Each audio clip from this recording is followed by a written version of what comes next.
আসসালামু আলাইকুম। তো গাইস, আমি এখন আছি গুলিস্তান গোলাপসার মাজারের সামনে। আর আজকে আমি যাব আহসান মঞ্জিল। তো আহসান মঞ্জিল যাব এবং কি আহসান মঞ্জিল ঘুরবো এবং কি আহসান মঞ্জিলের যত ইতিহাস আছে সবগুলো তোমাদেরকে জানাবো। তো চলো যাওয়া যাক। তবে হ্যাঁ, আহসান মঞ্জিল কিন্তু সদরঘাটে অবস্থিত। আর আহসান মঞ্জিল যাওয়ার জন্য এখান থেকে তোমরা অনেক গাড়ি পেয়ে যাবা, বাস, রিক্সা, অটো অথবা ঘোড়ার গাড়িও আছে। তো আজকে আমি পছন্দ করেছি ঘোড়ার গাড়ি। তো আমি ঘোড়ার গাড়িতে করে আহসান মঞ্জিল যাব এবং কি তোমাদের ওখানে গিয়ে আমি অনেক ইতিহাস তুলে ধরবো তোমাদের কাছে। তবে হ্যাঁ, আমি কিন্তু এই ঘোড়ার গাড়িতে এই প্রথমবার চড়তেছি, এর আগে কখনো চড়ি নাই। আহসান মঞ্জিল পুরান ঢাকার একটি ঐতিহ্যবাহী স্থাপনার নাম, যেখানে আছে অনেক ইতিহাস। আহসান মঞ্জিল পুরান ঢাকার ইসলামপুরের কুর্মিটোলা এলাকায় বুড়িগঙ্গা নদীর তীরে অবস্থিত। এটি পূর্বে ছিল ঢাকা নবাবদের আবাসিক প্রাসাদ ও জমিদারদের সদর কাচারি। বর্তমানে এটি একটি জাদুঘর হিসেবে ব্যবহৃত হচ্ছে। তিনি তার পুত্র আহসানুল্লাহ নামে এর নাম অনুসারে এর নামকরণ করেন। 1859 খ্রিস্টাব্দে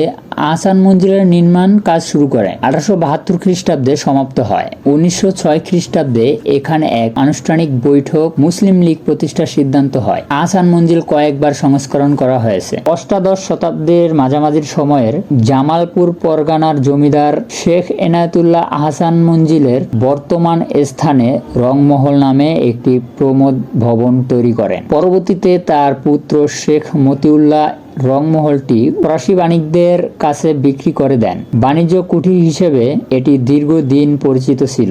1830 খ্রিস্টাব্দে বেগম বাজার ব্যবসাকারী নব আব্দুল গনি পিতা খাজা আলিমুল্লাহ এটি ক্রয় করে বসবাস শুরু করেন। এই বাসভবনকে কেন্দ্র করে Khwaja Abdul Ghani Martin and company নামক একটি ইউরোপীয় নির্মাণ ও প্রকৌশলী প্রতিষ্ঠানকে দিয়ে একটি মাস্টার প্ল্যান তৈরি করেন, যার প্রধান ইমারত ছিল আহসান মঞ্জিল। 1859 সালে নওয়াব আব্দুল গনি প্রাসাদটি নির্মাণ শুরু করেন, যা 1872 সালে সমাপ্ত হয়। তিনি তার প্রিয় পুত্র খাজা আহসানুল্লাহর নাম অনুসারে এর নামকরণ করেন আহসান মঞ্জিল। ওই যুগে নবনির্মিত প্রাসাদ ভবনটি রংমহল ও পুরাতন ভবনটি আন্দার মহল নামে পরিচিত ছিল। তবে এটি দুইটি মহল, একটি রংমহল এবং কি আরেকটি অন্দরমহল। 1888 সালের 7 এপ্রিল প্রবল ভূমিকম্পে পুরো আহসান মঞ্জিলের ব্যাপক ক্ষতিগ্রস্ত হয়। ক্ষতিগ্রস্ত আহসান মঞ্জিলে পুনর্নির্মাণের সময় বর্তমান উচ্চ গম্বুজটি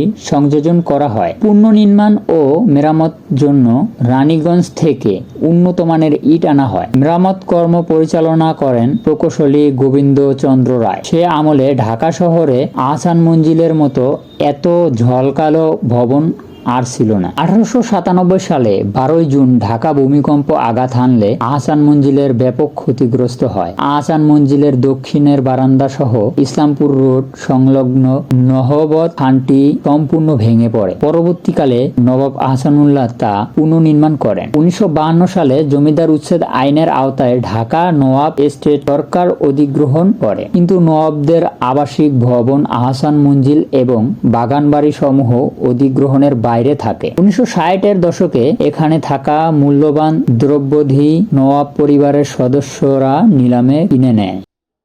গাইস, এখানে একটা লকার আছে, কিন্তু লকারটা পুরো হেভি। তো এখান থেকে একটা সিঁড়ি আছে, সিঁড়ি দিয়ে আমরা 2 তলা যাচ্ছি। তো 2 তলায় গিয়ে এখানে দেখলাম যে অনেক নবাবদের আর কি ছবি এখানে টাঙানো। প্রতিটা নবাবের নাম লেখা আছে এবং কি বাংলাদেশের বা বাংলাদেশ জন্ম হওয়ার আগে যে নবাবগুলা ছিল তাদের নাম, এবং কি পাশে দেখা যাচ্ছে সিলের একটা বাক্স আছে। তো ওই সময় এই সিলগুলা ব্যবহৃত হতো এবং কি তার পাশেই রাখা আছে নবাবদের ব্যবহার করা তরোয়ার এবং কি ভর দিয়ে হাঁটার লাঠি। তো অনেক পুরনো জিনিস এখানে আসলে পেয়ে যাবেন। এবং কি তার পাশে আছে একটা চেয়ার, আর চেয়ারের সামনে এটা জানি না আসলে এটা কি। তো এরকম অনেক পুরনো জিনিসগুলো আপনারা পেয়ে যাবেন এখানে আসলে দেখতে পারবেন।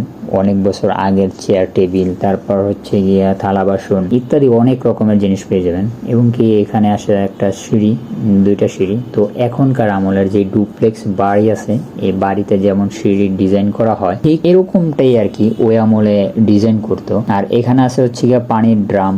তো আমরা এখন যেটাকে ফিল্টার বলি, ওই সময় আর কি এরকম পানির ড্রামে করে পানি খেত। এবং কি ওনাদের ব্যবহৃত কাপ, এবং কি ফ্রিজ ইত্যাদি অনেক মানে ব্যবহৃত জিনিস আছে যা দেখে আপনারা আসলে মুগ্ধ হবেন।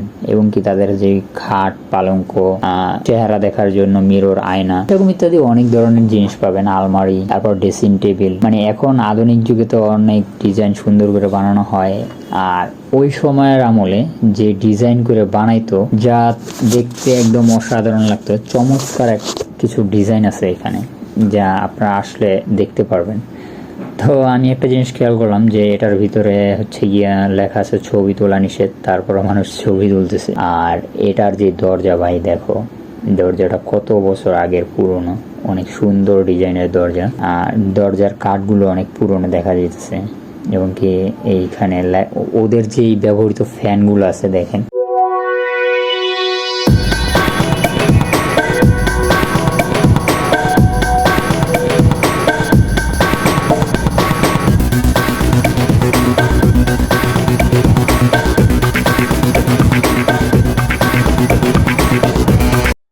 আর এটা হচ্ছে গিয়া মূলত আহসান মঞ্জিলের মেইন ফটক।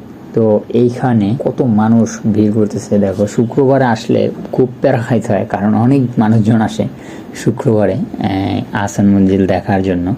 তো এটা হচ্ছে গিয়া রংমহল, এবং কি তার পাশেরটা, বাম পাশেরটা হচ্ছে গিয়া অন্দরমহল। তো রংমহল এবং কি অন্দরমহল দুইটা মহলে এখানে আছে। আর দুইটা মহলের মধ্যেই অনেক ঐতিহ্যবাহী জিনিস এখানে রাইখা গেছে। পুরনো দিনের যেই ব্যবহৃত জিনিস আছে নবাবদের, রাজাদের, সবগুলি এখানে রাইখা গেছে। তো আপনারা যখন আসবেন আসলে দেখলে বুঝতে পারবেন যে কত পুরনো পুরনো জিনিসগুলা এখানে পাওয়া যায় আসলে। মানে ওই সময় যত জিনিস ব্যবহার করত সবগুলোই এখানে আছে। এবং কি ভাই এইটা এই অন্দরমহলের ভিতরে মানে এত সুন্দরভাবে মানে সাজায় রাখছে গ্লাস করে। নৌকা, গাড়ি, এই দুইটা জিনিস দেখা পুরো অবাক হয়ে গেছি। যে একটা ঘোড়ার গাড়ি আছে, একটা হচ্ছে গিয়া আপনাদের কি বলে যে আধুনিক যুগের যেই গাড়িগুলো আছে ইঞ্জিন চালিত গাড়ি। এবং কি দুইটা বোর্ড আছে, কাঠের বোর্ড, সুন্দরভাবে ডিজাইন করে বানাইছে এগুলি। যদিও এগুলি আমার মনে হয় মাটি দিয়ে অথবা কাঠ দিয়ে বানানো।